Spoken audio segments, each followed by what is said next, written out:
Yann Bertilnon, bonjour. Vous nous Bonjour. recevez aujourd'hui pour nous parler d'Hervé Bourges. Hervé Bourges qui vient de nous quitter, qui était un homme de télévision, mais beaucoup plus largement un homme de médias.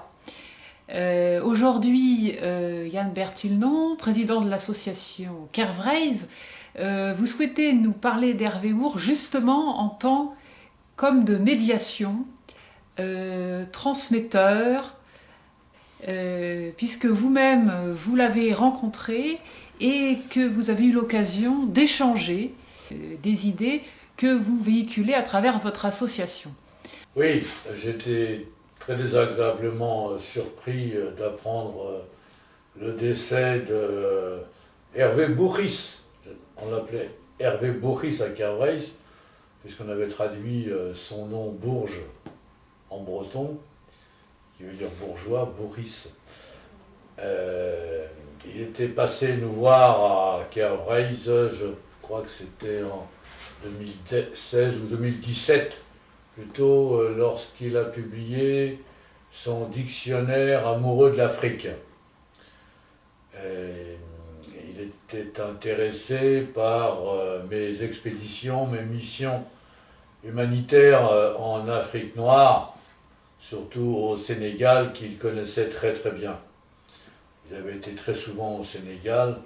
Il était ami de Léopold Sédar Senghor, qu'il appelait le Soleil Noir. Le Soleil Noir, il était ami de Diouf aussi, ami de Houphouët-Boigny et de nombreux chefs d'État africains. Et sa carrière avait commencé quand il était très jeune, il avait une vingtaine d'années en Bretagne, il était très intéressé par le mouvement nationaliste breton, mais il en avait été très déçu. C'est pour ça qu'il était parti à Reims à une époque. Je crois il était interne euh, pour faire ses études à Reims chez les Jésuites. Il a été élevé par les Jésuites, ce qui explique une intelligence diplomatique très habile, puisqu'il est ensuite parvenu à être président du CSA, président de 2, 3, 4 chaînes de télévision, il était patron de TF1, d'Antenne 2, de la 3, qu'il avait rebaptisé, tout ça. Il était aussi patron de l'école supérieure du journalisme de Lille, dans l'école dans laquelle il avait été étudiant déjà aussi. C'était un homme brillant et calme. Il m'avait assez impressionné, il était très sûr de lui.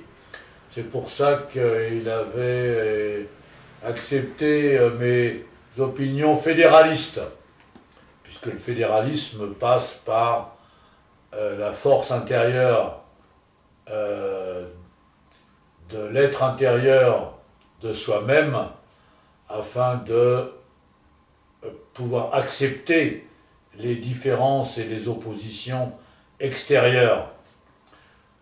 C'est pour ça qu'il était d'accord avec moi quand je présentais un projet de nouvelle constitution française pour une renaissance de la France sur le modèle de la Suisse, hein, qui est l'acceptation des diversités ethniques et linguistiques, hein, ce qui en fait un des pays les plus puissants d'Europe, tout en étant un des plus petits pays. Et donc Hervé Bourges, avait été déçu par les autonomistes séparatistes bretons dans les années 50. C'est pour cela il s'était retrouvé, plutôt que dans une presse bretonne, témoignage chrétien. Témoignage chrétien, puisqu'il était issu bien sûr de la région de Rennes, très catholique. Il était un très très bon journaliste et donc il s'était tourné vers le mouvement, non pas breton, mais algérien, puisqu'à 22-23 ans, il s'est retrouvé deuxième classe en Algérie, me disait-il, puisqu'il était contre l'impérialisme, le colonialisme de la République jacobine, hein, et qu'il était un très bon Français, il défendait la France, mais il était contre le colonialisme de la République jacobine. Il avait donc agi en faveur du FLN, en faveur des nationalistes algériens. Ce qui lui avait valu évidemment l'étiquette de facho, nazi, de la part des gaullistes à l'époque, puisque la diabolisation de tout ce qui dérange le système en place en France est forcément étiquetée dans le sens contraire du pouvoir. Hein, on connaît ça en Bretagne, tous les harkis bretons au service du système centraliste de la République jacobine traitent toujours de fachos, de nazis, ceux qui les dérangent et qui dérangent leur situation. Mais justement, pourquoi n'a-t-il pas davantage soutenu les félagas bretons? Pourquoi s'est-il tourné vers les Algériens alors qu'il avait des gens à soutenir sous la main? Oui, parce que à partir de... Il a commencé sa carrière vers 23, 24, 25 ans par là, en Algérie. Donc ensuite, il a été très engagé politiquement dans l'anticolonialisme et il a continué en Afrique noire. Il est intervenu moult fois en faveur des Africains. Et il a même été jusqu'à faire partie du gouvernement algérien après l'indépendance, en 62, avec Ben Bella, qui était un de ses grands amis. Et il a même fait, je crois qu'il a été, disait-il, ministre de la jeunesse et des sports, quelque chose comme ça, dans le premier gouvernement algérien.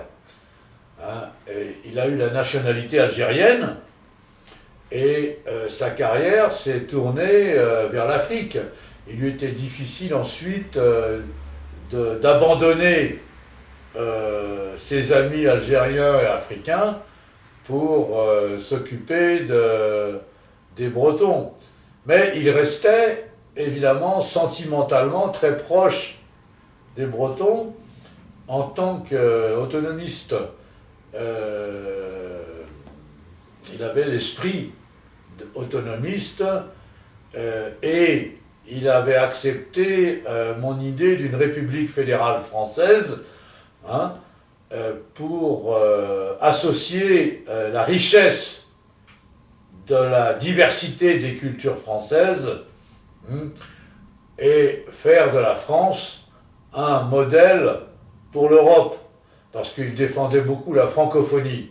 Et moi je lui disais que pour que la langue française reprenne son prestige, retrouve son prestige en Europe, voire dans le monde, il fallait qu'elle devienne un modèle, pour l'Europe du futur. Hein, c'est-à-dire que la langue française peut devenir la langue de la politique européenne, hein, à la place de l'anglo-américain qui nous occupe, hein, depuis l'après-guerre. Et il avait été, donc pour revenir à l'Algérie, parce qu'il était très amoureux de l'Algérie. Il avait été exclu du gouvernement algérien, bien sûr, après le coup d'État de Boumedienne, hein, qui a chassé Ben Bella du pouvoir et ceux qui lui étaient associés. Et il était le cousin germain, je crois, d'Yvon Bourges. Hein. Yvon Bourges aussi, bon breton de la région de Rennes, comme lui-même, mais ultra-gaulliste. Yvon Bourges qui a été, je crois bien, président, oui, il a été président de la région Bretagne, il n'y a pas si longtemps que ça. Hein. Mais un président provincialiste, hein, absolument pas autonomiste, hein, qui restait collabo du système centraliste jacobin qui détruit la France. Le résultat est là. Hein, on assiste maintenant carrément à un changement de population. Hein, c'est pour ça que je vous ai remarqué, moi, à Hervé Bourges, Hervé Bourris, que l'anticolonialisme devait lui faire prendre position, hein, contre le néocolonialisme dont nous sommes victimes, non seulement en France, mais en Europe, car on assiste à une colonisation de l'Europe aujourd'hui. Alors pour revenir sur l'anticolonialisme d'Hervé Bourges et son rapport à la France-Afrique, alors son rapport diplomatique en tant que journaliste et en tant qu'amoureux de l'Afrique, effectivement il n'allait pas trop loin, on va dire, dans une démarche politique, mais dans sa démarche journalistique et donc en étant homme de langage, comment pouvait-il concilier sa défense de la francophonie et son anticolonialisme ? Pour rebondir bien sûr sur la langue bretonne. Oui, bah, c'est pas incompatible. Hein. La langue française, qui est une des langues de culture les plus prestigieuses dans le monde, hein, n'est pas forcément, ne doit pas être forcément associée au colonialisme, à l'impérialisme. Hein, c'est l'un et l'autre, et non pas l'un ou l'autre. Hein, Ce que disent aussi les Américains quand ils défendent la diffusion de l'anglais. C'est pour ça qu'on est dans un système pernicieux. Oui, mais ça, bon, c'est l'histoire de l'humanité est ainsi faite, hein, il y a toujours une langue dominante quelque part qui correspond au peuple dominant, au pouvoir dominant. Hein, ce qui effectivement a tendance à disqualifier la langue du dominé. C'est pour ça que je présentais toujours et que je continue à présenter la Suisse comme un modèle, un exemple à suivre en France, car il n'y a pas vraiment de langue dominante et de langue dominée en Suisse. Elles travaillent toutes d'égal à égal. Hein. Et ça, c'est aux langues de se manifester et de créer, de produire suffisamment d'œuvres littéraires et scientifiques pour s'imposer elles-mêmes. Hein. Et ça, on ne peut pas le faire à la place des langues. Hein. À la place des peuples, on ne peut pas travailler à la place des peuples. C'est à eux-mêmes de se manifester et de créer, hein, la langue de leur esprit. Hein. Il n'y a pas d'esprit de la langue, il y a une langue de l'esprit, puisque le verbe est divin, selon la tradition. Alors justement, Hervé Bourges a fait ses premières armes de journaliste à témoignage chrétien. Quel était son rapport à la religion ? Donc vous, Yann Bertillon, vous vous dites catholique païen, et lui, Hervé Bourges, Comment voyait-il la spiritualité? Il a été bien sûr éduqué dans une famille catholique. Avez-vous évoqué ces sujets? Oui, on avait un peu parlé des jésuites hier, mais on n'avait pas approfondi le truc.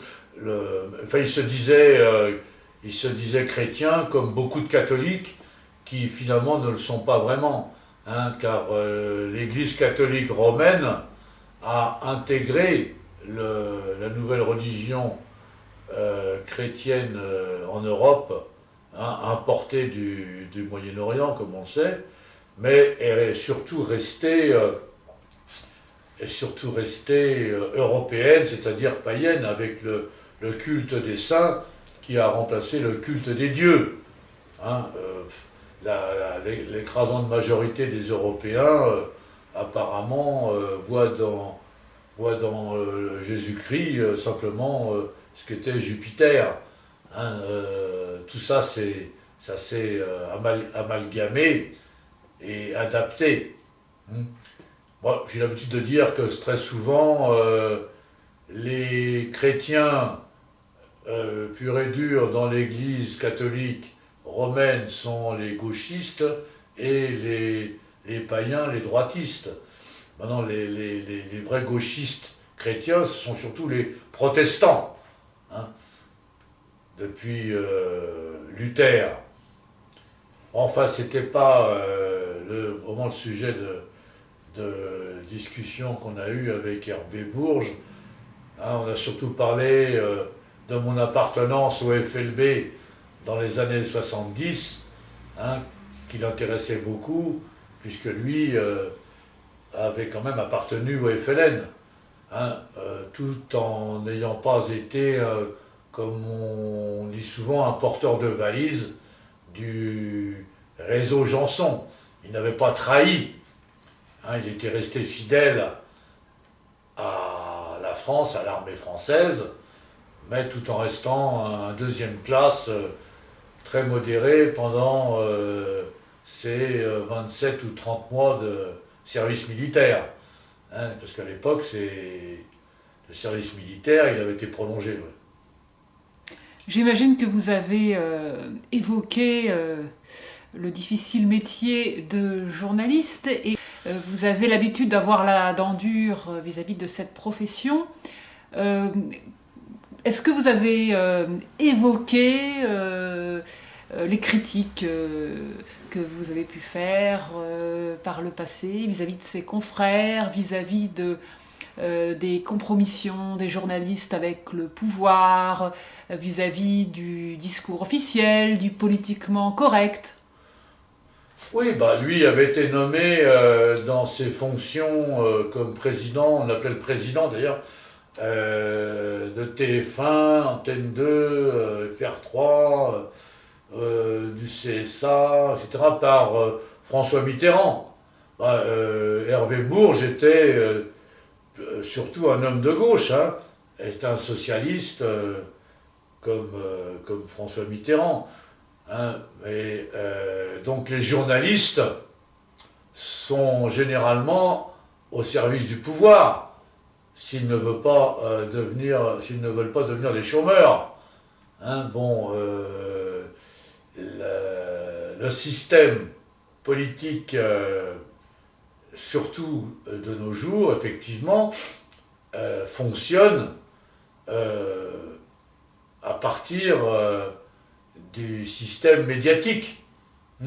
C'est pour formater les auditeurs et les téléspectateurs, puisque les gens sont de moins en moins lecteurs de journaux. Hein, c'est le conditionnement généralisé. Hein, c'est pour ça qu'il y a de moins en moins de vrais journalistes, comme autrefois, et de plus en plus de ce qu'on appelle les pigistes, apparemment. Bon, bah lui, il était en fin de carrière, évidemment, il n'était plus un révolutionnaire, donc il était installé, disons. Mais ça, c'était pour sa vie publique. Maintenant, en privé, il se sentait beaucoup plus libre pour faire certaines critiques. hein, évidemment. Mais il s'intéressait, là, quand il est venu à Kervreis, à nos activités artistiques. D'ailleurs, il m'avait commandé son portrait, et que je lui avais fait d'ailleurs, en, en acrylique et à l'huile, de 1 mètre sur 80 centimètres. Et il était très content. Mais c'était un homme très cultivé, un homme global, et qui était très calme. Très calme, il avait l'air très patient. On avait parlé de ça d'ailleurs, à partir de la sagesse africaine qu'il avait expérimentée, comme moi-même, durant ces nombreux séjours en Afrique noire. Hein. On parlait de l'arbre à palabre. L'arbre à palabre qui, dans les villages, dans la brousse, sert d'école de philosophie. Hein. C'est l'école de la sagesse. Voilà. C'est-à-dire que, effectivement, ce qu'on peut apprendre des Africains noirs, c'est leur patience. Hein. Et ce ne sont pas des agités très nerveux, hein, et ils aiment bien réfléchir longuement, hein, et ils sont très prudents avant d'agir.